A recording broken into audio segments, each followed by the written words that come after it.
Meteorología.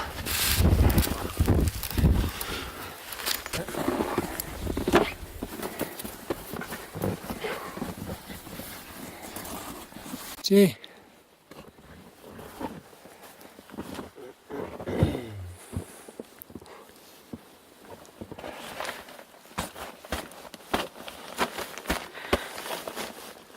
Esto de almohada.